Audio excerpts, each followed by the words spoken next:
Hello and welcome to the Podquest of Bread. Tonight we're going to talk about sports. And of course we're going to talk about sports because I think that what is occurring within all these different sports and with all these different teams, especially during such an important time for some of them, is absolutely beautiful and it needs to be discussed. Of course it needs to be discussed because to my heart's content, it is aggravating the hell out of conservatives and right-leaning people.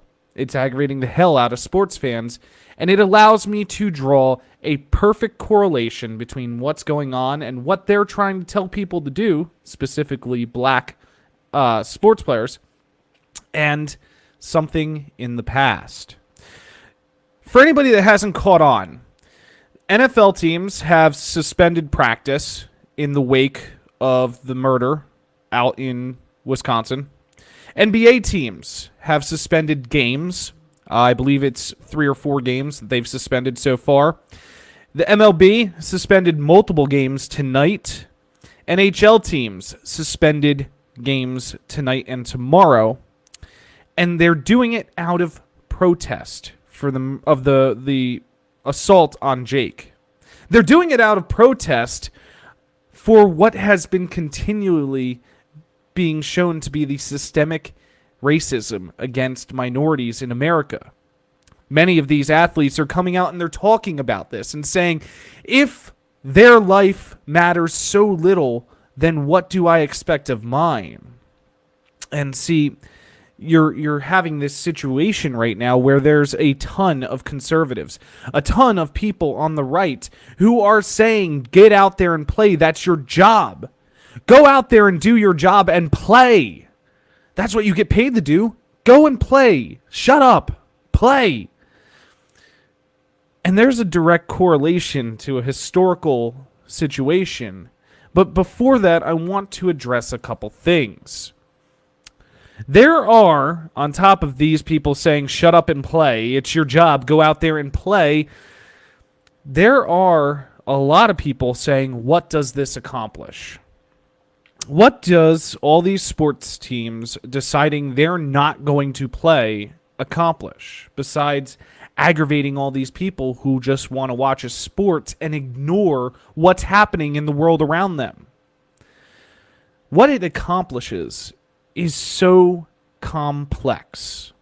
The first thing is, and this is the most basic layer, by these teams not playing, by these teams not practicing, they are causing people to lose a distraction from the situations going on. They're causing people to lose a chance to be distracted from the systemic racism happening in this country. They are losing one opportunity to break away from this, and hopefully they are being forced to look into what is causing these teams to do this. But it goes beyond that.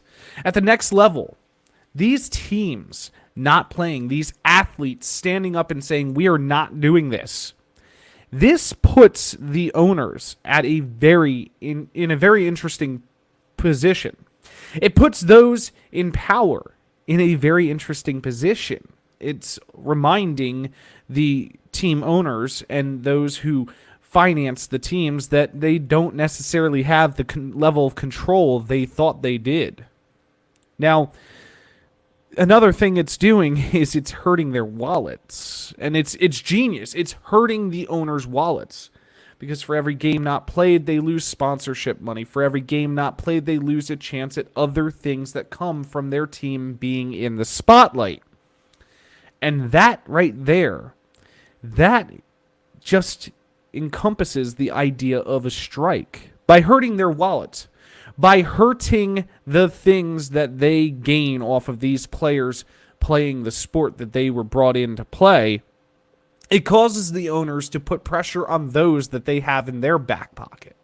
It causes the owners to look at the people that they can influence and control and say, do something. Do something now because I need this to change. I can't lose my income. Now, that is a pretty interesting way to accomplish things. Sure, most of the owners that are now going to be looking at going to those that they control in their back pocket, they don't actually care. There's no care in the world for them as to why they're doing this besides they're going to get the profit back. But for the people that it could potentially benefit, that is going to be the world to them.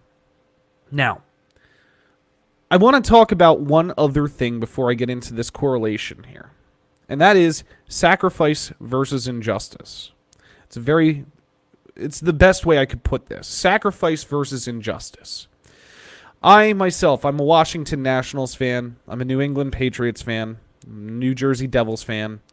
And I love watching my teams play. I enjoy watching these players go out there and just give me some time to laugh and have fun. But the sacrifice of not being able to watch the Nationals play tonight is a worthwhile sacrifice if it helps bring to light even more the injustices in this country. In a lot of the groups that I'm in that are sports groups, I've seen a lot of people crying and saying, what about the fans? They don't care about the fans. This is horrible. I'm not going to watch this sport anymore.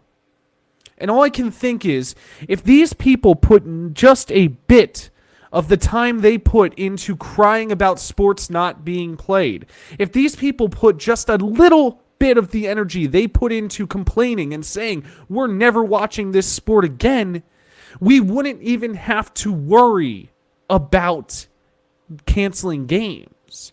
If they put just an ounce of the energy they put into screaming on the internet about these teams taking a stand against injustices, if they took that and put it into fighting injustices, if they took that and put it into actually fixing the systemic issues in this country, then these teams, these athletes, wouldn't even have to do this. This is the topic, sacrifice versus injustice. I'm willing to sacrifice sports for as long as it takes to get injustices solved in this country. You could cancel the NFL, you can cancel the NHL, the NBA, you could cancel the MLB, you could cancel NASCAR. And I would not complain if it helped bring to light the issues that this country is facing and ignoring. If it would bring a chance to prevent one more innocent person from dying at the hands of the police, if it would bring to light the police brutality and actually get the discussion going as to how to properly defund the police and how to fix the justice system in this country, then I would take that sacrifice all day long. Now, I have one final thing to say here. There are a lot of people, and I'm going to point this out, and some viewers that are not leftists are going to cringe at this, and guess what? You need to hear it. There are white people on the internet right now crying about this. There are white people raising all hell about this, and I want something to be absolutely clear. There are white people telling these black athletes to shut up and play their sport. There are white people telling these black athletes to not stand up and protest. If this was 150 years ago, these would be the same white people telling that black man to pick the cotton. These would be the same white people telling that black man to not protest being whipped if they try to gain freedom. These would be the same white people that would have absolutely no care in the world for the wrongs that were committed against them. This is a direct correlation. People are using their voices. Athletes and prominent people are using their voices and saying enough is enough, something must change.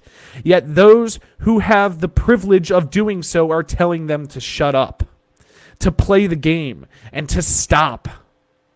No, they shouldn't stop. No, they shouldn't play the game. And no, they shouldn't shut up. Hell, they need to be louder. We need to be louder.